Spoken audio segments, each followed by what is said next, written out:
Microphone's not on. Yeah, okay. Good morning, everyone. Is that all right? Is people here?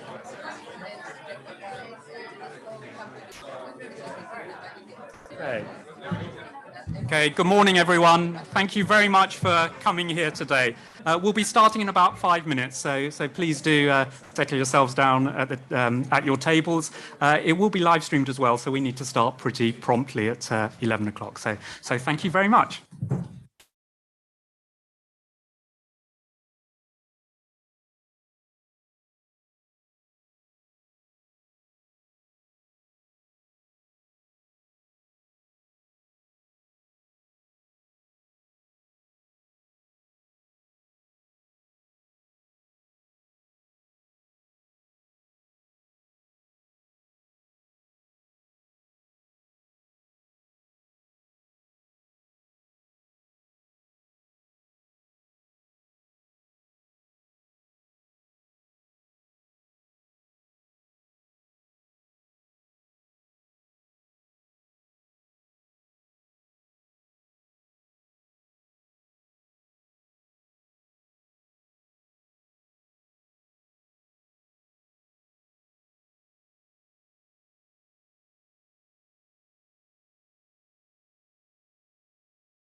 Okay, thank you.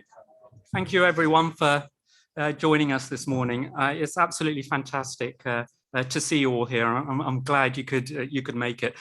We all know that this COP is one of the most important meetings of humanity, if that's not too melodramatic. We've teamed up with After the Pandemic, who are an organization which is bringing bridging the gap between what's happening in the formal COP processes and the citizens of Glasgow, and with Strathclyde University, who have provided this space to give an opportunity for some of the leading climate scientists and experts to share honestly what they think about what we're doing. Just a few housekeeping rules. You know, the exits are at the corners of the rooms, and please do switch off your mobile phones. We are live streaming this event. Just as one minor thing that Abby, our friend from Lateral North, said, the place cards are actually wildflower seeds embedded in the paper. So do take them home and spread your seeds. But yeah, Abby said don't say that. But I'm going to hand over to Nick. I've known Nick for a couple of years now. Fantastic journalist, giving scientists the opportunity to say what they really think, and he'll be our moderator for the day. So thank you very much.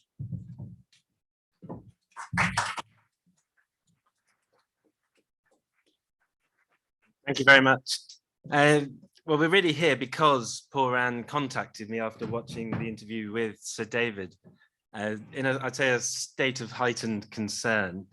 And he said, you know, we really must do something. COP's coming up. So this event has come out of a series of phone calls, interviews, and the panel that we have here. Well, actually, I'll say a bit about Pooran first. He's my co-host. He created the BedZed project, which is the first eco village in the UK, I think. and also worked with the UN on the Sustainable Development Goals, developing those. So he's got about 3 decades of working in the eco space. Sir David King, who is in the middle here, he's the UK's former chief government scientist. He's widely known to many of us. He is also currently the founding chair of the Climate Crisis Advisory Group, which is an agile group of worldwide scientists responding to the climate crisis and reporting on it, and also for the Centre for Climate Repair in Cambridge, which is looking at ways to regenerate, repair, to try and restore what we've lost. And Professor Alice Hill was the White House Special Advisor to President Obama and also Director of the National Security Council, specifically working on climate change and pandemic planning. And Alice has just published a fantastic book called The Fight for Climate After COVID-19, which I read and we talked about it. It's a really pragmatic step-by-step guide of what we should be doing in bringing adaptation to the table on the same level as mitigation. So I do urge people to read that. Jakapita on the end, Jakapita Kandanga is a youth activist from Namibia, and with Fridays for Future, Jakapita will be able to tell us what is going on in Namibia, and she's brought her story here to Glasgow. I think it's really important because Namibia is on the front lines. This is for us in places like the UK or Europe. We tend to think of climate as a future thing, but in Namibia, it's a now thing. So I think that's really important. And also Fridays for Future has achieved something that we seem to have failed in major sort of diplomatic ways, is that they have a multilateral approach to organization, which I think we could learn a lot from. Professor Kevin Anderson is known to many for his steadfast approach in analyzing the noise that comes out of the COP process. One of his statements in Bonn a few years ago has traveled very well. It's his own view that we have a 95% chance of going to 4 degrees C on our current emissions pathway. And the 5% chance of success is actually a choice. So today, one clear question, which we hope might emerge out of this session, is what would success look like in trying to achieve that? We did ask Saleem Huq, Dr. Saleem Huq from Bangladesh to be here because his insights from Bangladesh are really good, but unfortunately he had to cancel at the last moment. So to start off with, I'm going to ask each panelist a question, and then they'll give their answers, and then I'd invite everybody in the audience to start responding, to ask questions, to contribute to the discussion. I'll start with Pooran. What was the trigger of that heightened concern when you contacted me after watching the interview with Sir David? Can I put this on? This on? Okay. Yeah. Well, you know, like many other people, I've been working in the environmental field for over 30 years, and then it was those extreme weather events that we experienced this year. You know, starting with the 5 degrees hotter in on the North American West Coast, and then the floods in Germany, China, and the USA. And actually watching an interview with Sir David King, where Sir David was saying that actually climate changes are happening 70 years earlier than predicted. And I'd always suspected that actually the accepted models of climate change weren't taking into enough the tipping points that might exist. And having never really being short for words, I didn't know how to respond to that latest information. So it was really that made me say, look, let's work together, provide a platform for scientists and experts around COP to say what they really believe the situation to be, to give us the best chance of tackling the situation and the predicament that we find ourselves in. So yeah, that's why I contacted you, and that's why we started working with after the pandemic and with Strathclyde University to bring you here, all of you as experts as well. Okay, we're going to go straight to Sir Dave. Can you tell us what the sort of climate signal, the distress signal that you're seeing as the kind of the reality of the climate system that seems to be catching up with the ambition of the COP process? I think the event that signals the difficulties that we're all in today is the melting of ice over the North Pole. Now, there is one person sitting here who was aware of this many, many years ago, and he was a voice in the wilderness. Peter Wadhams. Peter, do stand up and take credit for measuring the thickness of ice in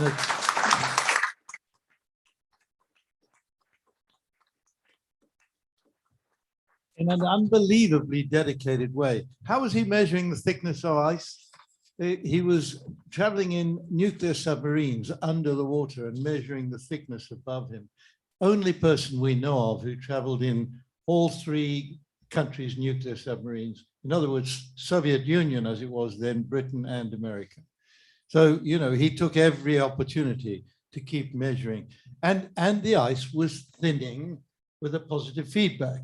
And the result of that exposure of the blue Arctic Ocean means that during those 3 polar months, when the sun in midsummer is shining over the North Pole for 24 hours a day, the temperature is now unbelievably warm. On the Climate Crisis Advisory Group, we got 15 people from 11 countries. One of them, Tero Mustonen, is a representative of the Sami and Inuit people who live on the permafrost. And as he would say, and we've lived here for thousands of years. I spoke to Tero, he's a climate scientist. I spoke to, and a reindeer herder, of course.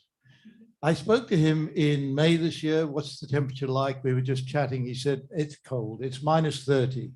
But he said, don't worry, we know how to live on this. I spoke to him at the end of July. He was in tears. He said, you're not going to believe this. The temperature's +32 degrees centigrade. He said, in front of me, quite a distance away, is a boreal forest that's always been there. He said, it's on fire. We've had lightning strikes for the first time ever. So the temperature change in that vicinity means the North Pole is now one of the warmest regions in the Northern Hemisphere during that 3-month period. The hot air above that blue sea is what's causing this. And the follow through from this, I don't want to take too much time, but the follow through from this is threefold, and the whole planet is impacted by this. The first is there sitting in that blue sea during the Arctic polar summer is Greenland, as Greenland ice is now melting also with a positive feedback. Sea levels will rise by 7.5 meters. I'm talking about the global average sea level rise. The map of the world dramatically changed. How long will it take? Well, it may take several hundred years, but even if we get to 0.5 meter sea level rise, let me give you a prediction that's been made by a group of climate scientists fairly recently on the country of Vietnam, which is a country that the Mekong River has created this big delta, and the whole country is basically silt brought down over many thousands of years. It's very close to sea level. Vietnam underwater, under seawater, 95% of the landmass of the country under seawater in just 30 years' time. So these are the predictions that emerge from the irreversible, unless we can step in and change this, irreversible loss of ice on land around the world, eventually leading to a sea level rise of 20 meters. That's on the cards now. It may take 1,000 years, but we can look back 3,000 years. Apparently, we can't look forward more than 100. But the second thing is that in that permafrost is a vast amount of methane. And methane release is now happening explosively, creating big craters, 50 meters diameter, 60 meters deep. And about 1,000 of these craters have now been formed. There's enough methane there that as the permafrost melts, global temperatures will rise 20 degrees centigrade. We're looking at a different world, which is already now happening. And we need to step in and attempt, and this is what we're trying to do at Cambridge, working globally with other partners, attempting to buy time by refreezing the Arctic, and then attempting also to see if we can remove greenhouse gases to bring them down to 350 parts per million.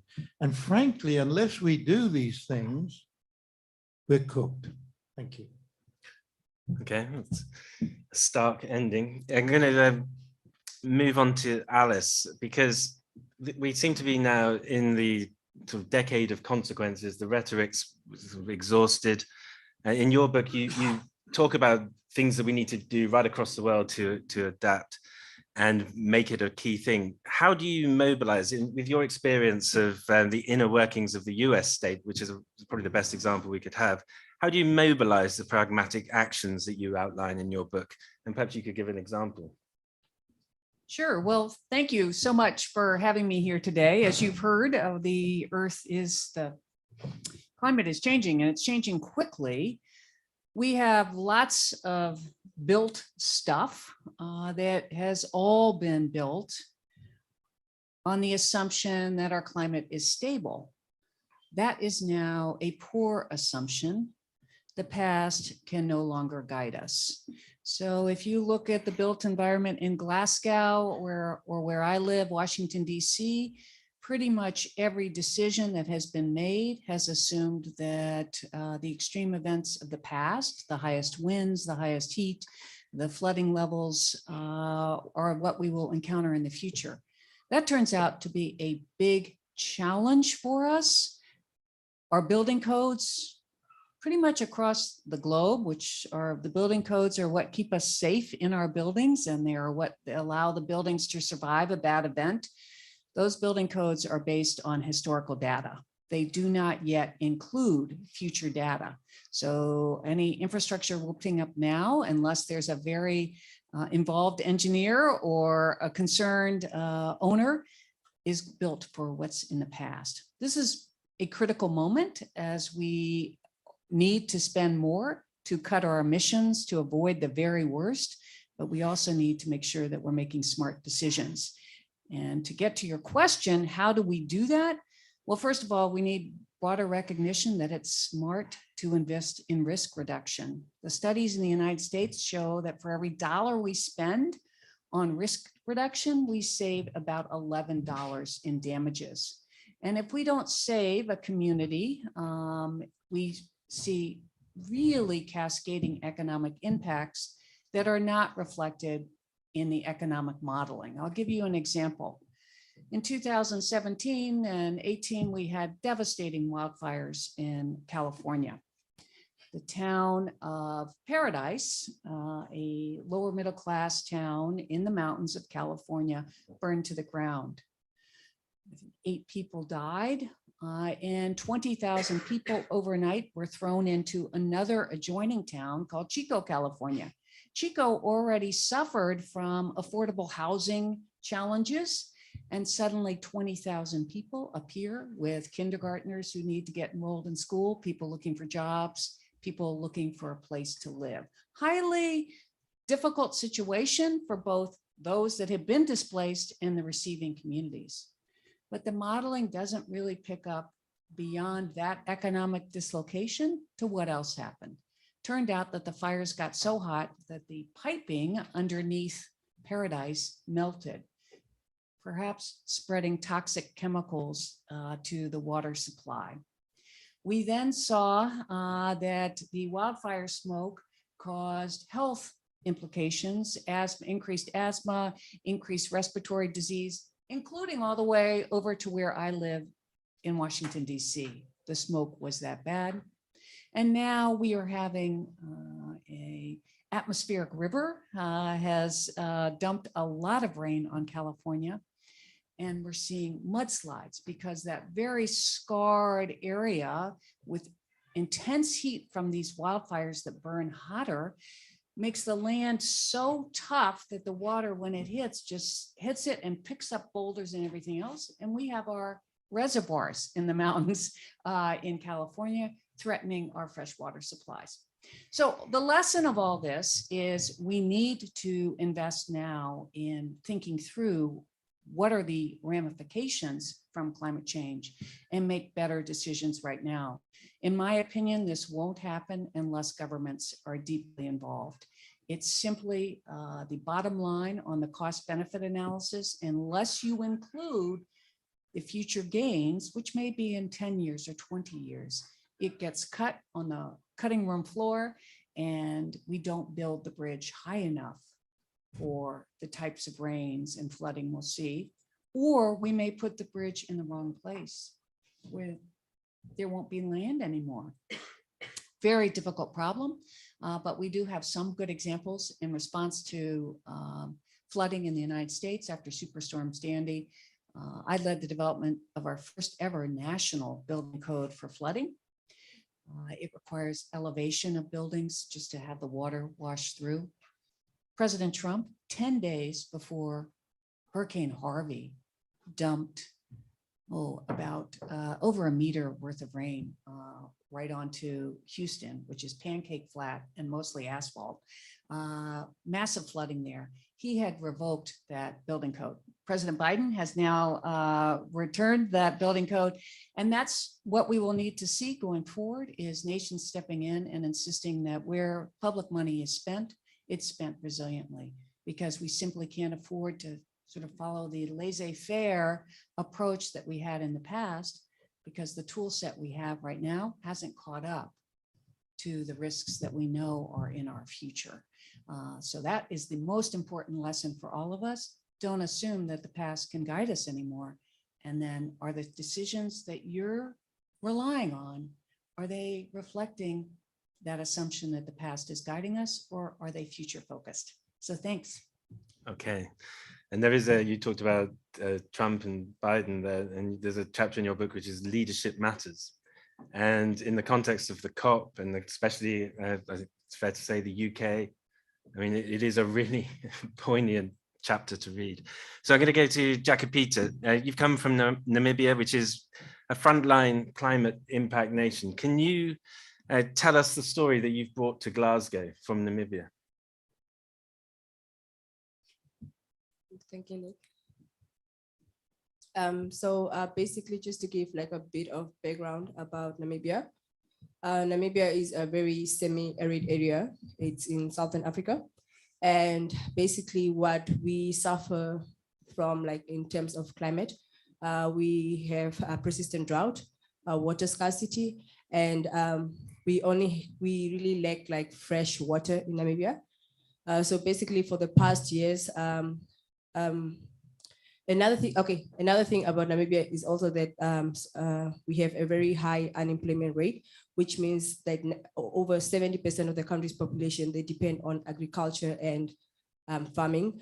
And because of the climate crisis that has been going on, the persistent drought and the water scarcity, it's been really difficult for people to survive. And most of the people have been losing their cattle, which has led to a lot of people living in poverty.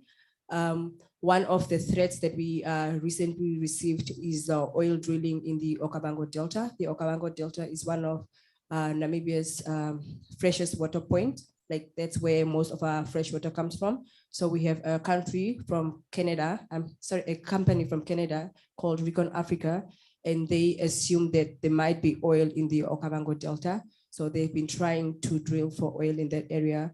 And the way that it has been, the way they have been doing it from the beginning was wrong, because the country's population, we were not informed. Everything was done behind closed doors. And by the time we realized what was going on, Recon Africa was already on its way to Namibia. So it was a bit too late to do anything about it. As we speak, they are already in the Okavango Delta. Due to that, a lot of people have been misplaced from their ancestral lands and so forth. And us as Namibian youth activists, when we tried to speak up about it, we were called hooligans and idiots by our government, by our president to be specific, because they accused us of trying to stop the country's development. Honestly, I just came here to COP because I felt that my government was not doing enough to protect its people. I feel like my government is like greedy and they're trying to put profits over people. I mean, we already do not have water, and the little water that we have, they're trying to drill for oil. And Recon Africa is only willing to give Namibia about 10% of the profits from the oil drilling, which really does not benefit Namibia much. So that is basically why I'm here. And of course, then again, leadership misused or abused. So yeah, thank you for telling that. Kevin, Can we recap on where we are at COP26? You're closely sort of monitoring things. Do you see signals that there might be a bend in the emissions curve? And are we right to start talking about adaptation from your point of view? We're absolutely right to be talking about adaptation, and we should have been talking about it for the last 30 years. Am I seeing any sign that we're going to bend the emissions curve? Well, the rhetoric's been ramped up, but no, I don't think we're likely to bend the emissions curve unless we're hit by another pandemic. But I mean, look at the growth we're seeing in carbon dioxide emissions this year. It could be one of the highest that we've ever seen in modern times.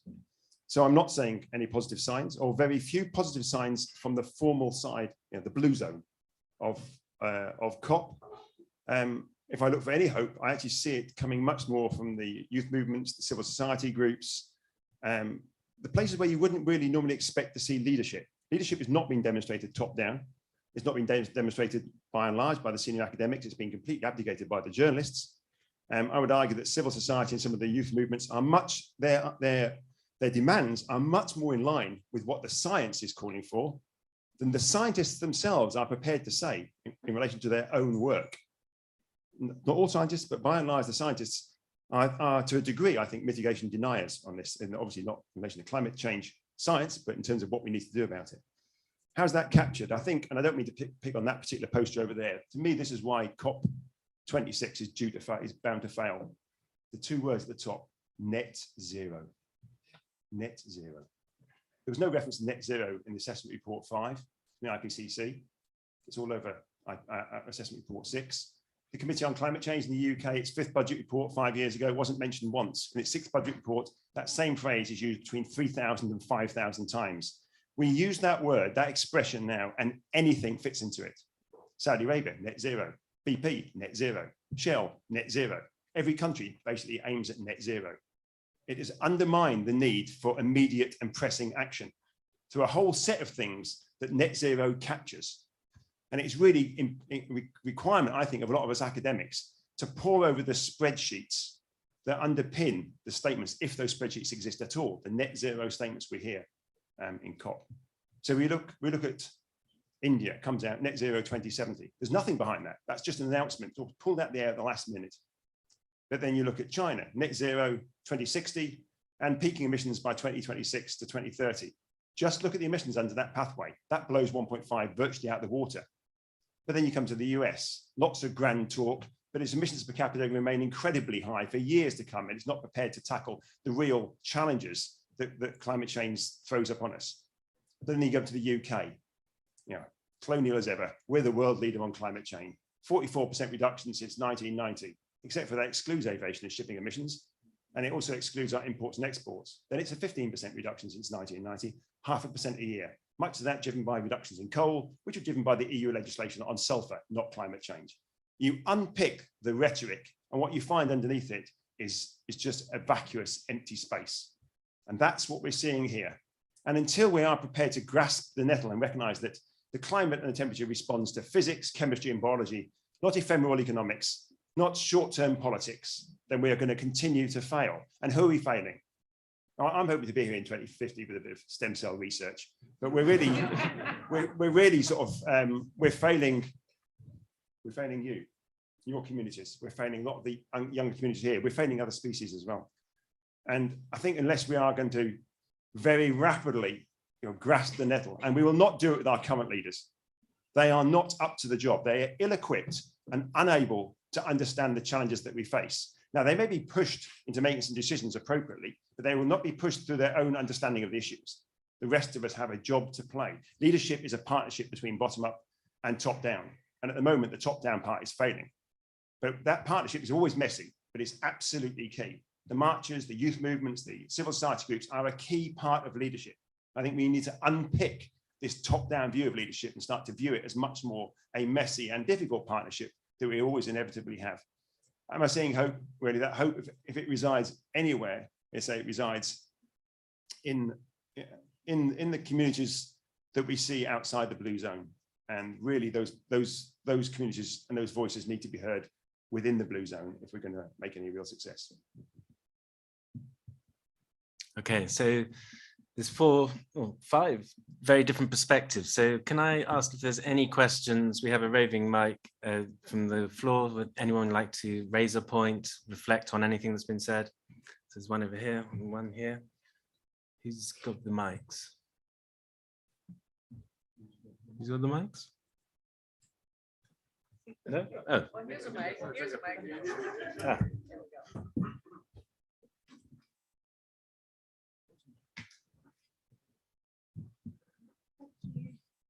Hi, I'll stand up because I'm quite short. So I'm Claire Wildfire from Mott MacDonald, and my role is Global Practice Leader for Cities. So I'm going to ask a cities related question, probably to Alice and Kevin, which is where do you see the role of the city leaders? Because they sit midway between the bottom up and the top down. And we see quite a lot of movement and discussion from them, but not as much of a discussion in the blue zone as one might have expected. So be interested in your observations. Thank you. Should we take both questions and then respond to them consecutively? Oh.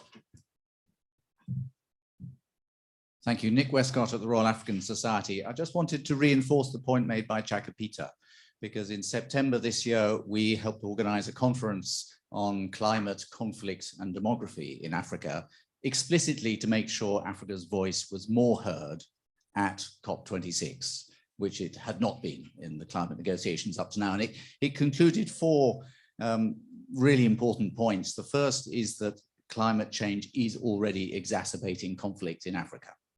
And it doesn't cause the conflict, but it makes it much harder to resolve. And the fact that there is this band of instability along the Sahel, from the Horn of Africa across to West Africa, is a signal of that. And that means that if people can't make a living where they are, they will move to somewhere where they can. And that migratory impetus is going to accelerate.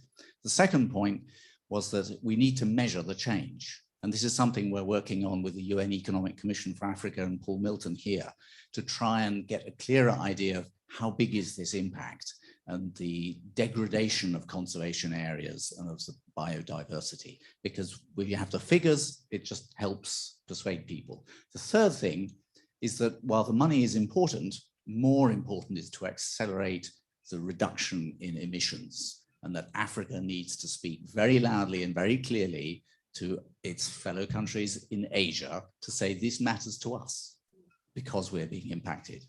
And the fourth point was about the money, that sure, the money for mitigation and adaptation is essential, but it needs to be well spent. What should it be spent on? And as you said, Jakapita, governments are not always spending it on the right things. And the three things we identified were the energy transition. And we still have South Africa investing in coal industry, whereas the same investment in renewables would have actually delivered them a much more reliable source of energy. Secondly, on education, because Africa needs people who understand this and can make the argument internally. And thirdly, on the mitigation actions itself, conservation, improving conservation. But that I know for Africa. Is the same true in Asia, in India? Do the panel know whether the force of these voices will actually come through? Thank you. Thank you. Okay, should we start? Alice, would you like to respond to the first question first? Sure. I think your point is really well taken. Cities have been far more visible in recent years in the United States during the years of President Trump announcing that climate change was a hoax. We saw mayors from across the United States join in efforts to indicate that they were still in for the Paris Agreement, and they were working hard to reduce emissions in their cities as well as build resilience. In the area I focus on, it is tricky for the mayors with resilience because resilience at its core also requires land use decisions. That means that sometimes you have to say it's not wise to build that building right next to the river or right next to the coastline. But for the mayor, that is a huge tax source, at least in the United States, could be very expensive real estate. And it turns out most of us want to live near water, and that property is incredibly valuable. So we do see a tension there in the choices as to resilience. So for example, in the state of New Jersey, in the last 10 years or so, we've seen more development at risk of flooding than development not at risk. And that's a paradigm we need to examine more closely. I do want to just add one additional point on the question about Africa.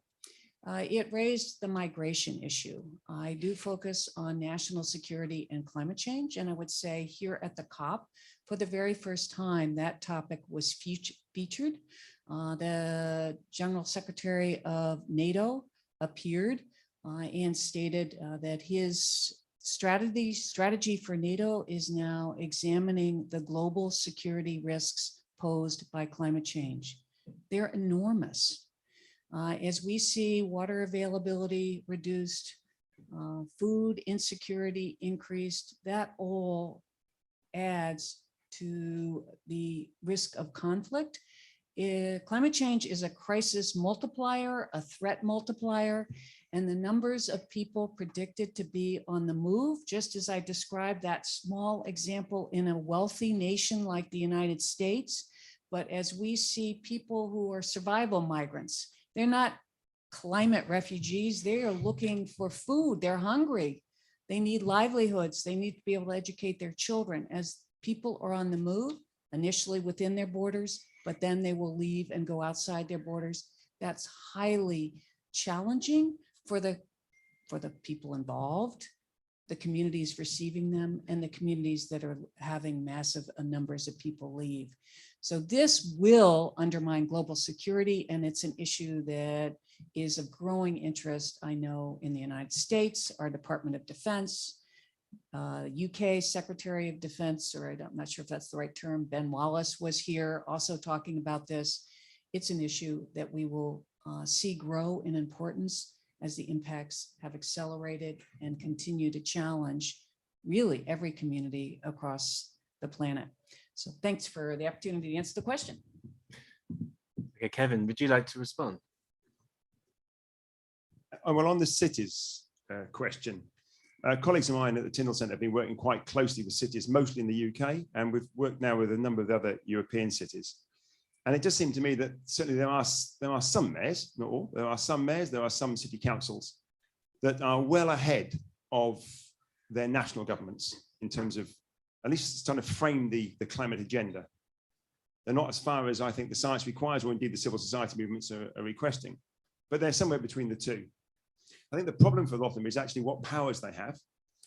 So they have very limited powers. I mean, their powers sort of traditionally have just been the things that they can directly control in relation to council activities, which are a very small part, of course, of the source of emissions within the city. So there has to be some mechanism by which councils can start to put things in place, and mayors put things in place that impact every facet, the private sector, all facets, all the institutions within their city boundaries, and also recognizing that, of course, the boundaries are quite artificial. You know, cities don't work in isolation from the rural community. It's just a convenient construct. Yeah, you know, we work across those boundaries. So we have to be, those boundary issues can be really quite important things, and we mustn't exacerbate tensions between rural communities and cities by not thinking about those boundary conditions. And I know that is happening already in quite a few European cities, that tension. I think the cities need to be framing their thinking on climate change in relation to, yeah, let's reduce emissions, let's aim for 1.5 to 2 degrees centigrade, ideally 1.5, but let's plan for 4. Let's plan our infrastructure for the regional impacts of a global change of about 4 degrees. So that's the sort of direction that we're broadly pointing in. That will, of course, mean that any CBA, any cost benefit analysis you do is going to be very challenging. I don't particularly like cost benefit analysis anyway, but because you're going to have to think, well, what the costs of putting infrastructure in for 4 degrees centigrade is far more expensive than putting it in for 2 degrees centigrade. But if you put it in for 2 degrees centigrade, then you get hit by 4, then you've maladapted the future. And that's also very important for some of the countries that are developing their city infrastructures now. You know, do not follow examples of the West. You know, put the infrastructure in that is suitable for a very, very different climate from the one you've got today.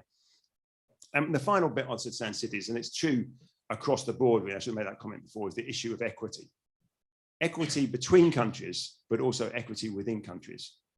And this is always the elephant in the room. And that's because who are the people that lead the climate change agenda? The climate scientists and academics, the barristers, the policymakers, the entrepreneurs, all of those in the top 1% of global emitters. So we never, ever talk about equity. You know, the recent report from Oxfam, or the previous work from Chanson and Piketty, or the wonderful work from Julia Steinberg and others academically pointing out that half of global emissions come from 10% of the population. The top 1% of emitters are responsible for twice as much as the bottom 50%. Just imagine that number. The top 1% of global emitters are responsible for twice as much as half of the global population.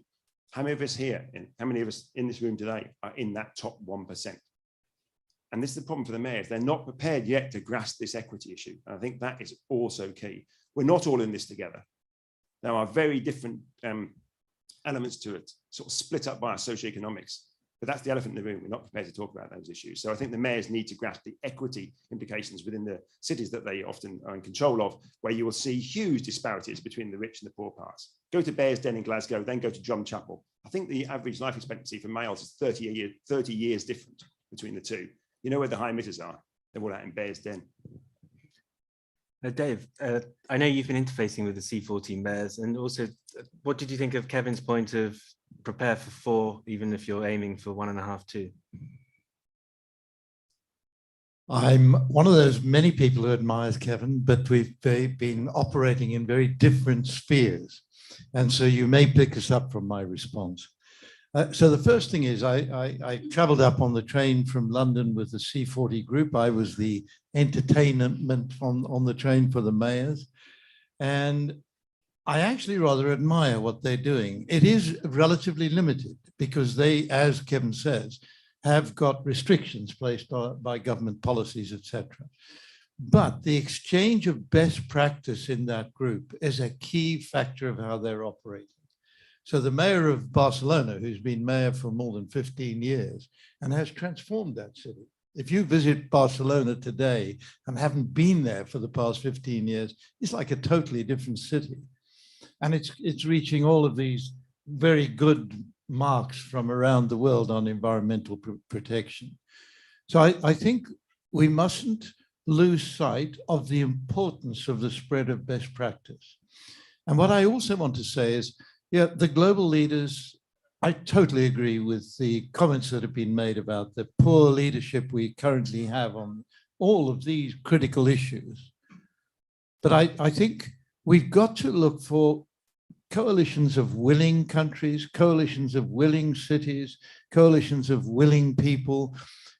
Don't believe that everything happens at that global level. There is so much that one can point to. Where advances have been made through international cooperation. When the thought was there that Trump would run for another term, I was talking to the groups of willing states in the United States who were talking about forming a collaboration group for true action on climate change. So action can occur at all sorts of levels. Now, one comment I do want to make about best practice. Kevin's taken an easy shot at the way the UK has switched away, for example, from coal usage. And I just want to say, Kevin, sorry, you're wrong. That was nothing to do with sulfur in coal. Nothing to do with it. I was sitting there running this program from in government. And what we were trying to do was to see how we could create incentives or obligations to drive through the process with each of the utilities to move away from fossil fuel usage. The result of this, and by the way, we picked it up from Germany. We didn't develop this ourselves. Germany developed feed-in tariffs, believe it or not, in 1989 to encourage all of the utilities and individuals to switch away from fossil fuels. Now, the net result of this is that we, having begun the Industrial Revolution on coal, we now no longer use coal for electricity production.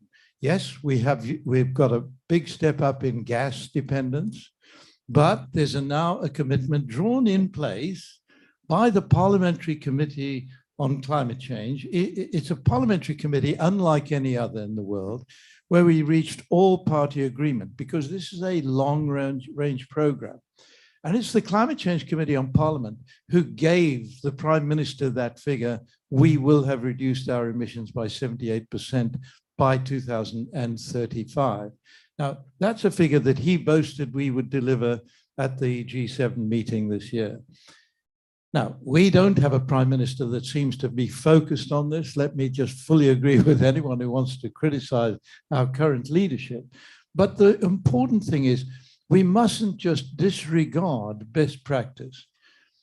If I just look, and this is a critical factor for the whole world, feed-in tariffs introduced in Germany, then in Britain, then across in Spain, Italy, France, etc., Europe, and California, feed-in tariffs and their equivalent have meant that renewable energy systems are now cheaper for most of the world than any other. When they were first introduced, they were 30 or 40 times more expensive.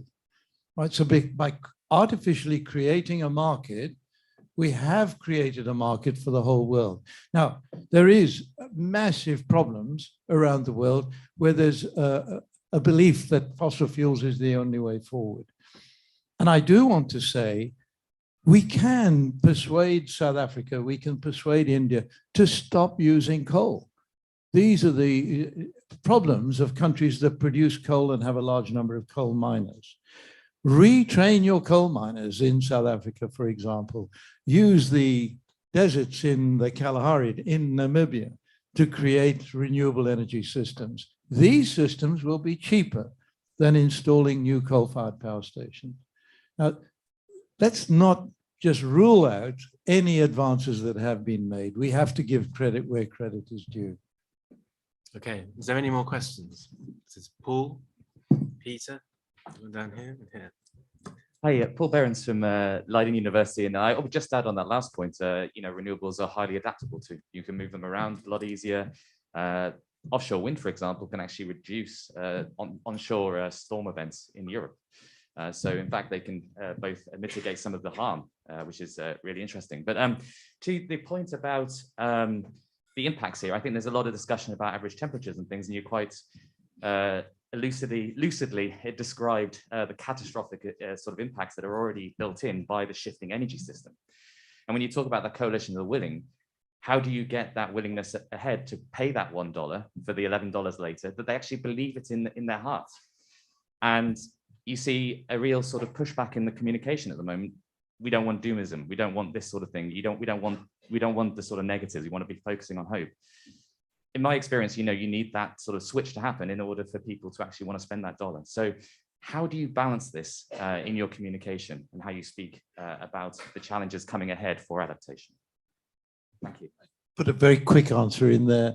It is, for example, we haven't yet seen the losses in the reinsurance sector this year around the Northern Hemisphere in particular from the extreme weather events, the super extreme weather events, 5 degrees, 10 degrees centigrade higher temperatures than ever observed in many parts of the world. Watch the losses made by the reinsurance sector. They haven't yet declared their losses for this past summer. That's going to hit them where that $1 in $11 really does matter. Alice, yeah. Well, on the insurance point, we are close to a crisis in the United States with property and casualty insurance for wildfire. California is the 4th largest insurance market in the world, so insurers want to operate there. But for the fires in 2017 and 18 wiped out almost a quarter century worth of profit for the insurers insuring for wildfire. So at this point, some insurers have said we don't want to insure property in areas that we know are at high fire risk. Our regulator has stepped in and said to the insurers, you can't leave. If you want to do business in California, you're going to have to offer renewals to homeowners so that they can continue to get insurance. We've been doing this for several years. What will happen is eventually this will even become too big for the reinsurers. The president of, or the CEO of AXA has said a 3 to 4 degree world is uninsurable for property and casualty insurance. There are many other risks to insure. It's not that insurance companies will disappear. It's just for these acute events. So it does make it very difficult to see how we will drive that investment. I think the one way that is probably the most vivid to me, it's expensive, but it's deep engagement with communities. And we have one example of that in the United States. In the state of Louisiana, you may recall that along our Gulf Coast, it was hit with the BP oil spill. As a result of that oil spill, the state got a fair amount of money. It decided to use that money to engage with a number of equivalent of counties in that area. They had thousands of meetings. This is a deeply red, deeply Republican area in the United States where climate change isn't particularly welcome discussion. But through those meetings, those counties got to plans where they actually identified the land that would disappear as a result of sea level rise and subsidence. They're losing about a football field an hour of land in Louisiana, so it's important they figure out which communities will survive. Through that planning process, they were able to identify who's going to have to move. Extraordinary. We don't see that in most of the rest of the United States. We're still, most people are dug in. I'm not moving. I'm going to die in this house, whatever they say. But this is an important step. And what it taught me is we need to meet the communities where they are, hear their concerns, hear from those affected. It takes time, it takes money, but without it, it's going to be hugely contentious to figure out these choices we need to make going forward.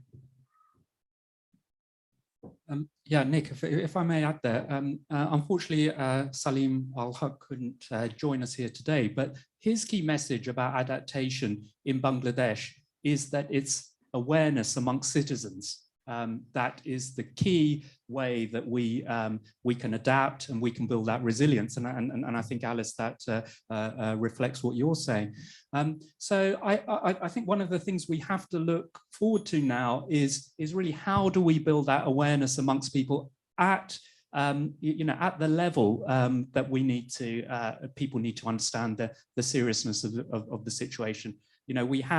It does look as though we're starting to cross certain tipping points with our climate, but they're social tipping points as well, and they're technological tipping points, they're economic tipping points. So can we facilitate and accelerate those tipping points, which will put us in a better place? And I wonder whether that's how we start really creating a story to get us out of this predicament. Because if we just face the facts as they are today, with the predictions of where we're going, we are in trouble. So how do we change really the story that we tell ourselves about our future? And what has made human beings uniquely successful as a species is our ability to cooperate. And we are a storytelling species. What is the story that we tell ourselves at the moment about ourselves, about our past, and about our future? And how can we turn that story into one where we actually have the ability to dream again? At the moment, we have a tendency to believe in fantasies, in fantasies of net zero, in fantasies that actually, if we solve even the climate issue, we'll be okay. In fact, we've got so many other problems, interconnected problems that we have to address. So for me, what's interesting is how do we change the story about ourselves and our future, and how can we build on all the positive things which have happened? So I would say, commitments to zero carbon, net zero, can be good commitments. Can we help our leaders and the companies who are making those commitments really realize those commitments and perhaps exceed the commitments which they've made? And we've got things like the SDGs in place, and sorry, I can't take credit for that. It's my bioregional co-founder Sue who really has led on that. We've got all these seeds in place. Can we help them germinate and transform the way our futures play out over the next 10 to 20 years? And I think that's, something I'd like all of us here to think about and show leadership wherever we are in that, in this complex system. And certainly honesty in our communications, I think, as well. Kevin, do you want to? Just quickly to touch on the insurance issue that Alice and David pointed out. And the insurance issue we often talk about, $1 trillion issues. And then you think about loss and damage. That's the insurance for Namibia. That's the insurance for the poorer parts of the world. And it's pennies. 100 billion we're talking about at the moment. And we can't even be bothered to dip in our pockets for that. 100 billion, that's 1/20th of the UK's GDP. That's what the rich countries are going to put into the poor countries each year. 1/20th of the UK GDP. Von der Leyen, her leader speech here from the EU said the EU is doing well. It's putting 27 billion into this. 27 billion is 0.2% of the 16 trillion GDP for the EU. So when we talk about insurance, let's not just worry about our wealthy homes in the wealthy parts of the UK or in the US. Let's think about the poor parts of the world who are suffering the implications from our ongoing and known implications, I should add, of our ongoing choice not to reduce our emissions for the last 30 years since the first IPCC report. Loss and damage is the insurance for other parts of the world, and we treat it with complete disrespect so far. So I think we need to marry that insurance issue up between the rich countries, also with the poor countries, which means we need to be putting tens of trillions into the poor countries, not a crumb that falls off the table called 100 billion, which you then can't even be bothered to pay. Jakapita. Thank you. I just wanted to add on 2 points. First, it was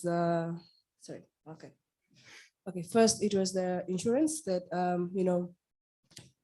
we African countries we get from the European countries. Yes, that money is invested into African countries and so, but then at the end of the day, you put money into African countries for them to be able to cope with the climate crisis, but then that money never really reaches the people it's supposed to reach because our governments at the top, they are not doing their jobs properly.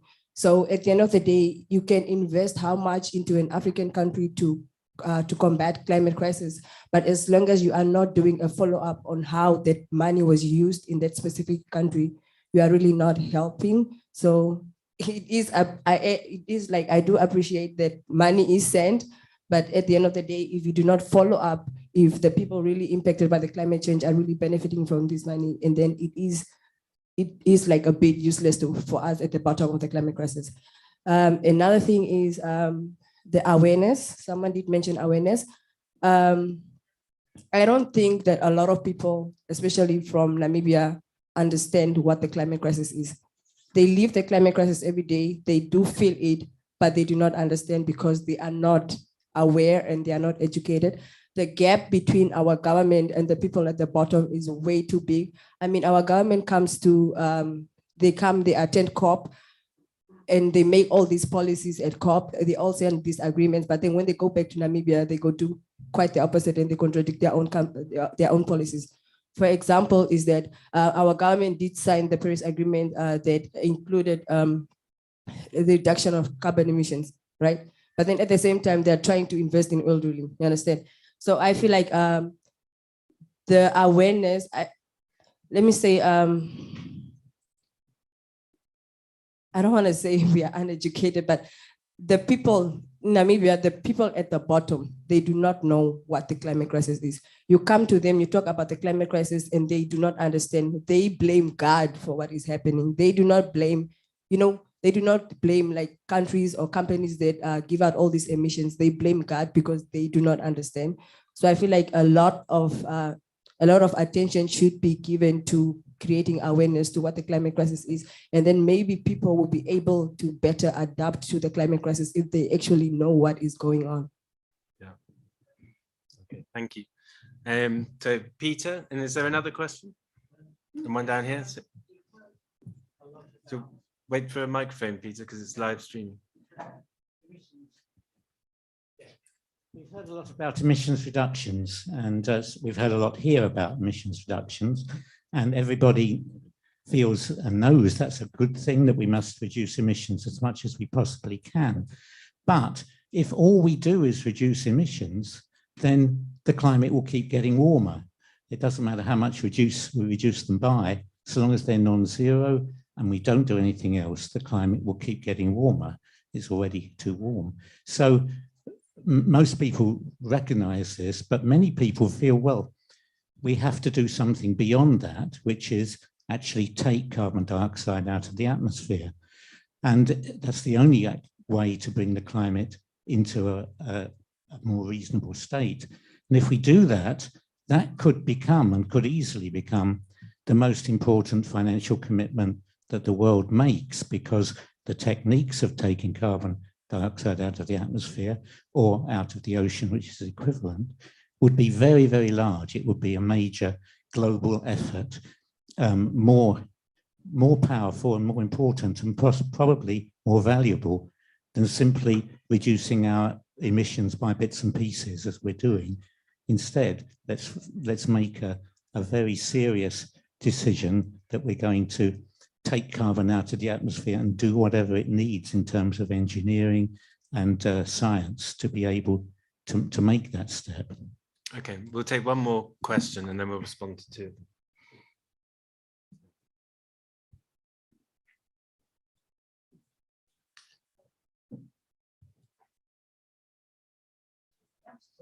Okay, we'll do your one next. Hi, my name is Fiona Ormiston. I'm an actor, artist, activist, you could say. And I guess this is a question for Alice, because I know that the United States is a big pusher for nuclear energy. So with this big push on electric cars, where's the energy going to come from to charge them? The nuclear industry sells itself as a green energy, and it's not green with the waste that comes from these plants. Why are the governments not decommissioning the old nuclear plants and putting money into renewable energy, which is cheaper? And have we not learned lessons from Chernobyl and Fukushima? The other question I have is for you, Sir David. With all your wealth and knowledge and experience, how do you see the future unfolding when corporations who fund politicians and scientists are still having the last say on issues concerning the climate? Okay, there's quite a lot in there. Who would like to start? I'll give a quick answer on the nuclear. Yes, in the United States, the federal government does view nuclear as part of the solution, probably small nuclear reactors.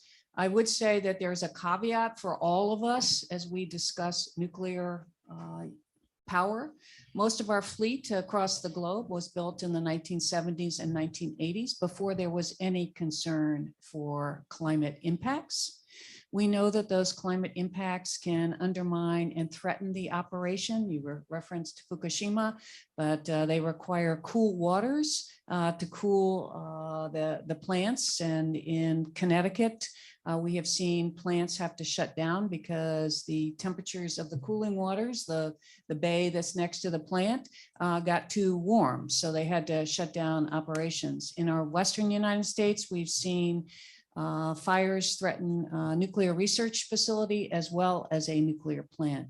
There's currently no scheme internationally to look at decisions made by sovereign states to extend the operating license for nuclear plants. And you may hear, let's just keep it running. We already have this nuclear plant, it's safe.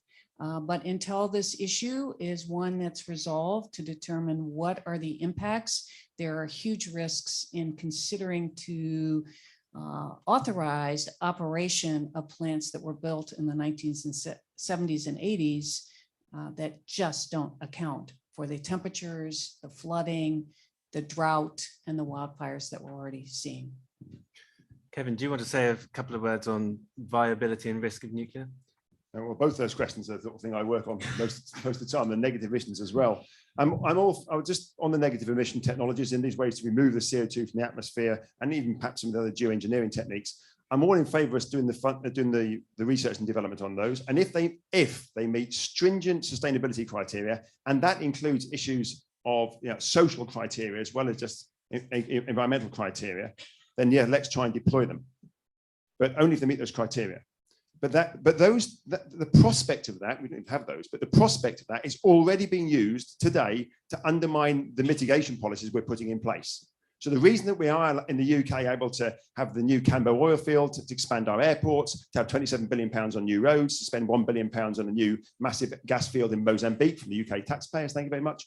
And the reason we can do that is because we're relying on negative emissions after 2050 to suck the CO2 out of the air. So let's do the research, but let's not use that to undermine what we're doing today. I saw David shaking his head that it was true or not, but I unpick the spreadsheets underpinning the UK policies. Look at the numbers that are actually in the spreadsheets from the government, and you can see that actually happening in the numbers there.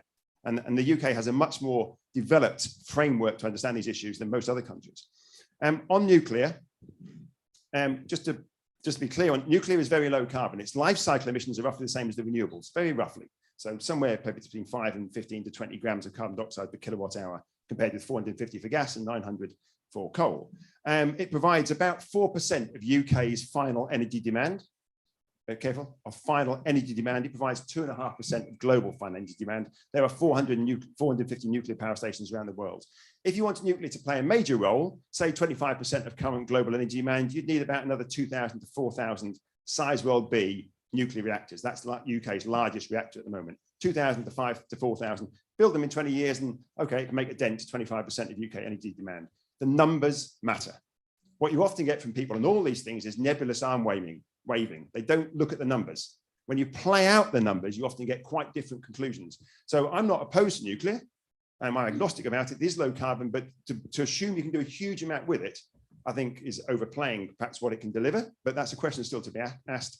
I wouldn't be closing down existing stations if you can keep them running, not unless you've got a very, very high levels of renewables to replace them, which we haven't. And just to put one last set of numbers that are quite important on this, I think, the arguments can simply be made for renewables. The UK has this policy, and a lot of people are really positive about this, of 40 gigawatts of wind by 2030 and 100 gigawatts of wind by 2050. That sounds hugely impressive.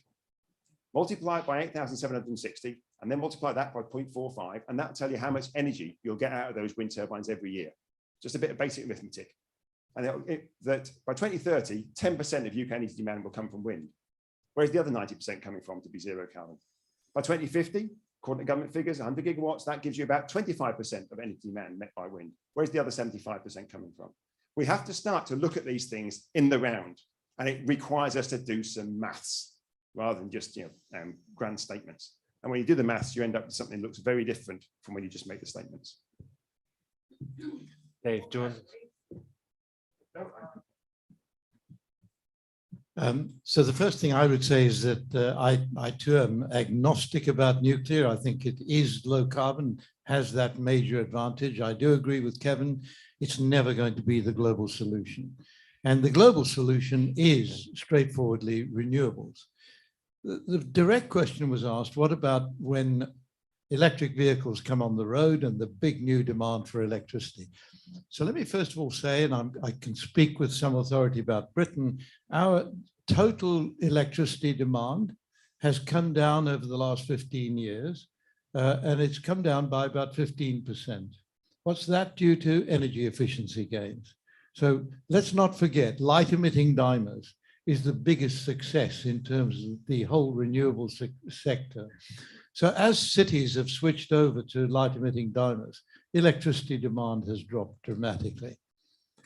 Now I'm going to say something that may seem puzzling. I don't think the total provision of electricity will go up significantly when we've got electric vehicles on the road completely. And the reason I say this is because of the development of intelligent charger facilities for these electric vehicles. You come home, you plug your car into the electricity to power it up. It will only take electricity when the electricity demand across the country at large is low. So you're only charging between 2 o'clock and 5 o'clock in the morning, right? So it will only take electricity, A, when it's not in demand, B, when it's very cheap. So you're flattening demand out through the 24-hour period. Now, this is one of the big advances in going over to electric vehicles. Did you want to respond, Kevin? Just very quickly, it might be helpful to know the UK has about 32 million private cars. If they all went electric, you'd have to increase our electricity generation by about 1/3. So for those like numbers, it's about 100 terawatt hours is what you require to to power all our current cars. So 1/3 to power the current UK car fleet. But the problem, I think, is actually the building them. The swapping from 32 million petrol and diesel cars to 32 million electric cars still means you get massive queues of cars, big lumps of metal that weigh 2 tons with 70 kilograms of flesh sat behind the wheel, just traveling a few kilometers. We need to move away from cars in our urban environments, whether they're electric or whether they're diesel or petrol. In our urban environments, we need to find different ways of traveling. So I don't think the electric vehicles, the simple swap across them is the right way forward. It locks us in to a very unsustainable set of practices. Can we now move to Peter Wadham's point on greenhouse gas removal? Dave, Centre for Climate Repair, is that something that falls into the remit?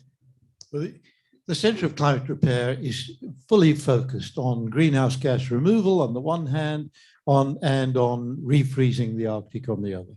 So we're developing techniques and technologies in both cases. And what is our objective in terms of greenhouse gas removal? I believe we've got to remove about 30 to 40 billion tons of greenhouse gases a year. And if we do that, we could reach 350 parts per million by the end of the century. This is going to take far too long, which is why we have to buy time by this, sounds like an incredible idea, of refreezing the Arctic and possibly also the Himalayas and other parts of the world where we're losing ice. Here, let me just make a comment. 4 degrees centigrade, forget it. We're never going to get to a world of 4 degrees centigrade with anything like the humanity survival rate that we have today. Remember what I just said, that Vietnam underwater once a year in 30 years' time. Across the water from them, Indonesia, similar. The capital of Indonesia, Jakarta, if any one of you have been there, this wonderful, bustling, modern city built out of the tiger economy of Indonesia over the last 20 years, will not be livable within the next 5 to 10 years because of frequent flooding. And so Indonesia is now talking about moving its capital to higher land. So what we are talking about is a period when rice production in that part of the world collapses. Once you've been flooded with seawater, that's the end of rice production. It also includes, by the way, Southeast China, flooding of paddy fields massively happening in just 30 years, unless we can manage sea level rise by stopping it happening up in the Arctic Circle region.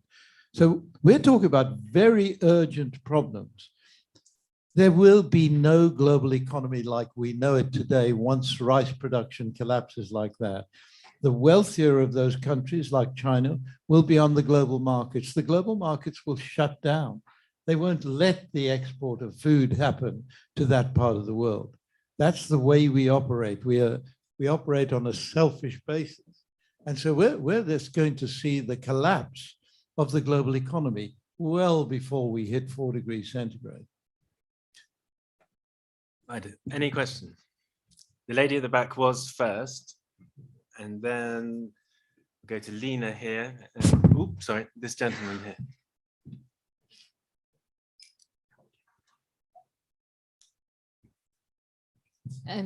Thank you. My name's Anne Johnston, and I'm with After the Pandemic. And I mean, we're sitting in here listening to this fascinating discussion, and on the other side of that wall, we've had some 4- and 5-year-old children learning about biodiversity through play. And so my point and question is really picking up on what Jakapita said about awareness and about education. They have been brought here by their school. We've had schools here every day, but that depends on individual teachers. It's not systemic throughout our education system. My 13-year-old daughter is here today as well, and she has not been taught anything about sustainability or the climate crisis in the course of her education, other than from me. And we had, we had the Fridays for Futures March on Friday. Any young children that were there because they were brought by their parents. And again, those parents are likely to come from a certain socioeconomic group. So given that climate justice and social justice are two sides of the same coin, I'd just like to explore a bit more about what the panel think about how important it is really that education piece is really dealt with. in terms of adaptation, because if we don't do it, if we don't bring it into every single subject that our children learn in school, then we are abdicating responsibility. We're stepping out of that space and we are leaving it wide open for people who maliciously want to come in and misinform and misdirect. So that's my view on it, and I would like to hear your thoughts.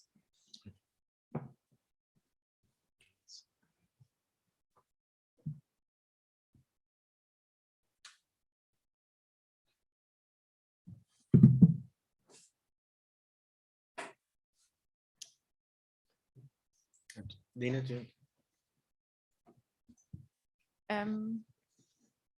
Yeah, my name is Line Niedegen. I'm from Germany. I'm also with Fridays for Future, but I'm also living in one of the C40 cities, and we keep marching there since 2 years because, and like, I'm kind of adding on to your point, because what I'm seeing is that I've been brought up in a very highly educated way. I'm studying climate physics, and we've known all these solutions for years now. And there's like, people keep telling me, you should become high scientist, whatever, and then you can change the world, you can do engineering and stuff like that.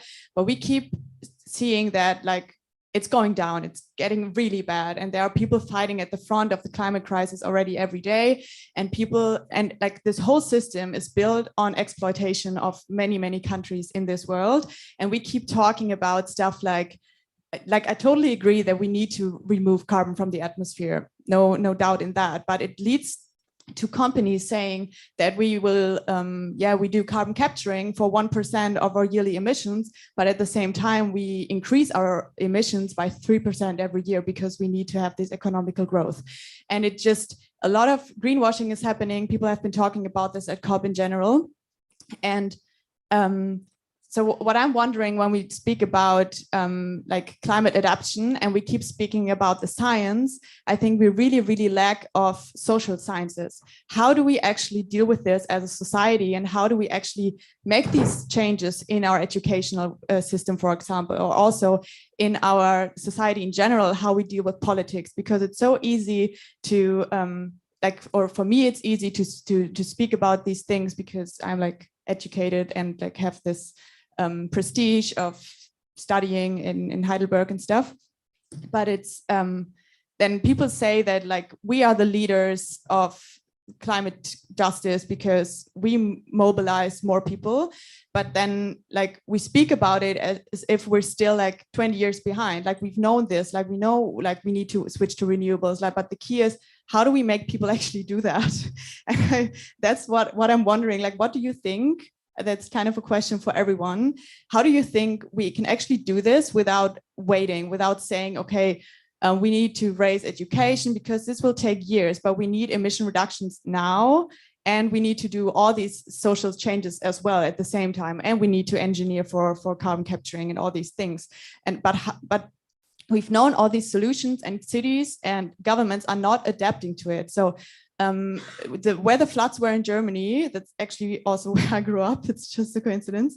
I grew up in Erftstadt, which like the picture that was in front page of New York Times. And the people want to rebuild their houses where this river was, because in my whole lifetime, this river never crossed, like it never went over the barrier.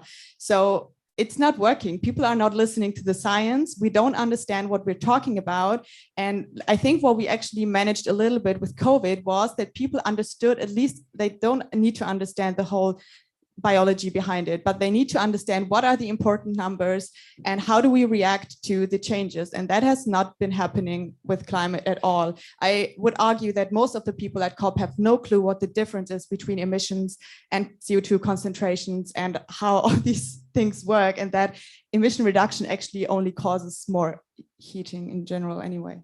Okay, so who would like to, we've got two education related questions. Who would like to start? Alice. I'll start. I think these are both just terrific questions. I'll just start with your observation. This is a social science problem. As I've looked at this issue over the years I've been working on it, it's not that we lack the information. It's really a question that I think the human brain isn't particularly well suited for assessing catastrophic risk. We knew a pandemic would come. 1918, we knew there are plenty of reports a pandemic would be here. Did we adequately prepare? No. We know that climate change is afoot, that we're already seeing faster change, but are we acting with the necessary alacrity? No. And there are a number of the social scientists have identified the biases. We're optimists. That's good. It's good to be an optimist. It helps us get through life. That's why in the United States, we have something like, well, many people walking down the aisle at a wedding and saying, "Till death do us part," when we have a 50% divorce rate. So that's optimism. That's helpful. But the optimism hurts us when we're assessing the risk from climate change. We are not accurately looking ahead to the billions of people that will be without food, water, and this very dark picture that's being painted. Hard for us to adjust that. We also rely on recency bias, and that's why all of these codes, building codes, other things look to our past. That's how we judge risk. Have we or a close friend experienced the risk? And until we have, we tend to think it won't hit us. Won't hit me. I'm an optimist. That's going to hit somebody else in another country somewhere. And until it hits us, only then do we act. And then sometimes even when you're the victim of flooding, you're going to say it's not going to happen again. It was a freak accident. You're still not going to look at the science. So one way to do that is to force people to exercise their imaginations. And that's why what the UK has done with scenario-based planning for some of our leaders who are in the corporate world is very important. And I will say that we have a lack of climate literacy across the board. And I'll just share with you one study that was done in the United States in 2019 of our Fortune 100 companies. Those are the very largest public companies that we have. And they looked at New York University Stern Business School, looked at the resumes of the 1,188 directors of those corporations. So these are the people who are responsible, have a fiduciary duty for guiding those corporations. When they looked at the ESG credentials, the E, environmental, was almost entirely lacking. Out of those 1,188, only 5 people, not 5%, had any identifiable background in climate or water. And of course, we know water is key. It's the lack of water or too much water with climate change. That tells you that they haven't gotten necessarily the exposure that will help them adequately assess the risks ahead. And that's why it's so important to require some kind of training. And that climate literacy or the lack of education in our schools is very much undermining our ability to make sure that we have the ready task force. But we need to educate our leaders now as well. As you said, we cannot wait entirely until the young people. And how do we do that? I think we do that. One place in the financial markets is through regulation, requiring companies to look at their climate risk, both the risk of transition to the bottom line, that is to green energy, as well as the risk of impacts to their operations and their facilities. That, I hope, would drive better assessment of this risk that we all have great difficulty properly judging. Okay, I think Kevin, you'd like to say a few words. I'd just like to echo Alice's last comment there, how regulation is absolutely key for educating our governments and our institutions. But going back to, I think, Anne's first point about education, well, certainly we should be having that in the schools. It seems ridiculous to me that it's not an embedded key part of our education systems. That seems strange, and hopefully not in the sort of way that we've been doing for the last 200 years, where we isolate everything off into its different disciplinary silos. We need to recognise what the sorts of challenges that we're facing with 8 to 10 billion people on the planet is that they're much more system oriented. So we need to find ways to cross over the boundaries between disciplines. I think it's one of the reasons we've struggled with climate change. It's the first really big system challenge that we've had to face, and we're realising that we're not really equipped, because we've had 200 years of really very effective reductionism, which has been very good. It has worked well, but it doesn't help us address these sort of system issues. But I'm also going to say that we can't just obviously wait for the children. And I've moved from being healthily skeptical to really hopeful in terms of education after being involved with the Citizens' Assembly in Scotland. I was one of the evidence leads, along with a number of other academics and others, providing evidence to the citizens who spent 6 months, just 6 months. It was hugely demanding for them. It was hugely demanding for us, trying to provide information by which the citizens could make informed decisions about what we should be doing in government. And they provided that report to the Scottish government. These things have happened in other parts of the world, countries and cities and so forth. And I think that has real scope. Quite a short, intense period of understanding the breadth of issues in relation to climate change and broad sustainability issues and fairness and equity and so forth, meant that they could come up with really quite thoughtful, reasoned outputs and guidance to governments. So I think that that is one way that we can actually quite rapidly accelerate education into our policy realm. And I personally think it's doing it with citizens and having our governments having to respond to them. We need a stronger mechanism by which governments have to respond and take on board some of the recommendations. We have to think about how that may play out. In the UK, we've got the Climate and Ecological Emergency Bill, which is being developed at the moment, and that does include a lot more citizens' assemblies. If you want to know more about that process, I will point you to Susie Townend over there, who was the lead in the Scottish Secretariat for that process. But I think that is really a positive way to get rapid education into informing policy. On Lena's point, the social sciences are important on this, but so are the arts. And I'm saying this as a mechanical engineer who used to design and build offshore oil platforms. So I like spanners and oil. But nevertheless, we know all the tech, we've got all the tech we need. We've got all the science we need to respond from a mitigation point of view to the challenges. As you point out, we're not doing that, we're failing. And why are we failing? I don't know exactly why we're failing, but I think we need multiple narratives, eclectic narratives, diverse narratives from different groups. We have responding to climate change is deeply cultural. So it's not one message. There isn't one message out there. We need multiple ways of engaging. And the sorts of challenges you're pointing out in Namibia will require very different sets of messages and engagement than if you're doing that in some other part of the world where the population might be better educated. No brighter, but certainly better educated. So I think we have to colour our messages and our narratives to the cultural environments where we're operating in. We also have to recognise we're not just giving a message, we're also receiving a message. It's an interplay, and that's quite hard for us as academics to realise that. We always like to think that it's knowledge exchange or knowledge transfer, rather. We transfer our knowledge to the little people out there, but actually the little people out there tell us a lot about things that we need to be changing as well and thinking about how we do our own work. So it's an interplay, and I think opening up to the sort of arts and social scientists, to narratives, to stories, to all those other facets, and these will not always be coloured around carbon dioxide and climate change. They'll be talking about some of the broader social issues that bring about those sorts of problems. So I think we don't always colour it in terms of the sort of analytical framing that we use as academics. That's probably unhelpful a lot of time for getting people on board with these issues. So Dave. I'm just going to take a rather different angle in response to these two really excellent questions. Yes, social science, critically important. But so is our inherited patterns of behavior, by which I mean the inherited patterns of behavior right across the Western world. And now that we've got, and we all welcome this, I'm sure, the rapidly emerging economies of the world, we see the global middle class, and I'm looking at a gang of middle class people here, the global middle class rapidly expanding far more quickly than the global population. Global population, 6 billion in the year 2000, middle class spending between $10 and $100 a year. We're talking about just over $1 billion, 1/6 of that number. Where are we today? Population going well over 7 billion towards 8 billion, middle class 3 billion. Right, so we've got this very rapid rise in people who are all imitating our behavior. And there's the big challenge. We can't have a planet of middle class people.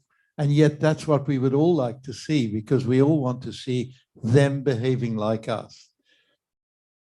That means, and I agree with your shaking your head at that comment, we have to change our behavior.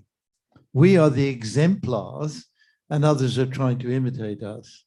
And so if we are flying around in jets, if we're driving SUVs, if we are consuming the planet, we're setting an example to the emerging global middle class. And what we've got to anticipate then is the kind of disasters that we're now predicting. So I'm afraid this is a really challenging point, that we all imitate others' behavior. And so we're all setting an example to everybody else. but critically important. We set an example, for example, those wonderful films coming out of Hollywood, watched around the world. And everyone says, my God, I want to behave like that. It's pernicious and it spreads terribly. So I think the biggest challenge for us is in our everyday behavior. And if we're going around saying, well, the new middle class is demanding much more meat, which means that the livestock of the world is expanding very rapidly, which it is, and rice production going up, and both of those, beef production in particular, massive increase in methane production, a very, very big greenhouse gas problem. And this is our example that is being followed around the world. We consume far too much meat, right? There's nobody who's living healthily by consuming the vast average that we middle-class people in the West are consuming. So there's all of these behavior patterns. Let's set an example. And that's a very big challenge, I think, to all of us. Okay, thank you. We're in the last 5 minutes now. So there's one question here. This guy is first, actually, I think, from the last one. But then if you take the next one. Hi, thanks everybody. I'm Mike Saunders and I run Commonplace, which is a citizen engagement platform for places. And we're running a conversation right now called Rethink Glasgow in partnership with Pooran and after the pandemic. I've got a question about democracy. Top-down leadership is failing on climate. We've talked about middle down in cities and mayors and some of the restrictions that they have. And I wonder whether there's a new role for a kind of invigorated, bottom-up, local democracy, reinvigorated communities coming together to help with this. Okay. And then to this lady here. Hello, my name's Lorraine Richard-Stones. My question to the panel is twofold. One is, how do we change from a selfish mentality towards an altruistic mentality? And personally, I see that's driven by an obsession almost with gross domestic product, which is basically then driving ever increasing energy use. And unless we fundamentally change those matrices as to what is the measure of success, and also change those behaviors that you were talking about to ones which are more considerate of humanity and our fellow species, we're always going to be in this mess, even though we have the solutions at our hands to actually address them. Okay, who would like to go first? Kevin, would you like to respond? I can do, yes. They're related in some respects, those two, I think. I'll take the second one first and see if I can blend that into the first one. I'm not sure we are selfish. We pull out the characteristics in our society that are the selfish characteristics, but we all have within that other elements to how we view the world. Just look at how many people responded to the pandemic. Look at what the health workers, the key workers, the people stacking the shelves, driving the security, driving the delivery vans, the security people, all those other people that put their lives in the risk and actually did die, typically the people who were poor, and often in the UK anyway, often typically people of colour as well.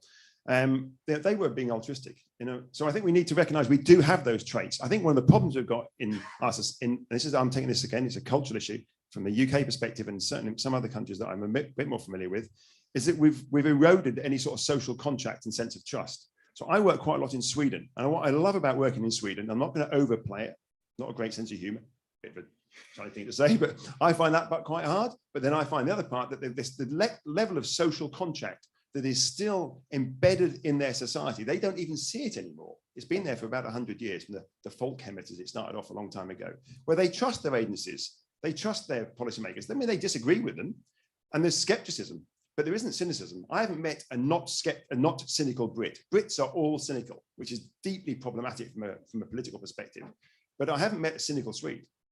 And I think that's because they've got this sense of trust and belief in authorities and the people around them, that they're all trying to do, we may disagree with each other, but we're trying to do our best, we're trying to do good.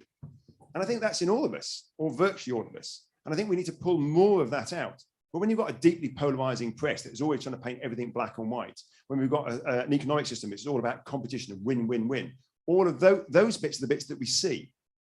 But actually, I think most of us here would like to think we're quite good people. We do care about our friends, our neighbors. We even care about people we don't know. And we need to find ways to pull that out. And perhaps the first comment about how do we reinvigorate our democracies and our local communities, maybe that is, maybe that's where we could start there. We often have much greater trust for people we have familiarity with. So there's quite a lot of evidence to suggest, for instance, like local radio is more trusted than, say, national radio, because people have local accents. They talk about the streets down the road that you recognize. So there's a sense of trust that comes out of familiarity. So maybe that's where we could start, was try to build that trust more locally, and then maybe try to also have a much greater appreciation of other institutions in our society. But that does require our institutions and our leaders to have integrity. And unfortunately, a lot of the ones we've voted in recently, as they jump on a jet from giving a COP26 speech to private jet, to fly to London, to go to a gentleman's club where women aren't allowed to talk to a climate skeptic, that undermines integrity. Thank you, Mr. Johnson. And anything else on bottom-up sort of response? I will add 2 points. I think the point on GDP is well taken, and certainly at this COP, I've heard far more discussion that is a narrow measurement of the health of the planet and the health of people. So perhaps we will get better at not just looking at whether there's profit, but also what is the cost to the environment, because we're seeing permanent degradation. And as to the point, and they are related, I believe, the democracy point, right now, we're seeing a lot of democracy exercised at the local levels as the people are trying to deal with the impacts that they're suffering. So I think we're seeing some strengthening of democracy there.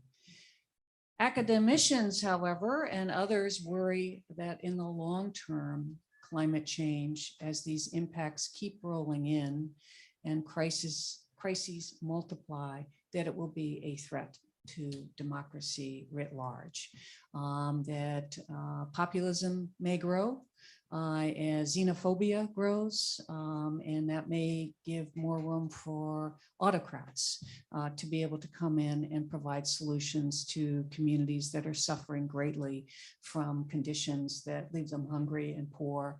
We've seen extremists take advantage of the pandemic. In Mexico, the daughters of one of the leaders of the Sinaloa cartel passed out boxes with hand sanitizer and toilet paper and other necessities to recruit and expand territory. We saw that in other places with Islamic extremists. So this is a vulnerable point for any government, and it's particularly vulnerable for democracies that are not responding in an adequate way to take care of their populations, keep themselves safe, keep them thriving. So this is something that we will need to prepare for and look at to make sure that democracy continues to remain strong in the face of warming and rising temperatures. Okay, I think we have now reached the end of our time. Did you want to say anything, Jakapita or Dave? No? Okay.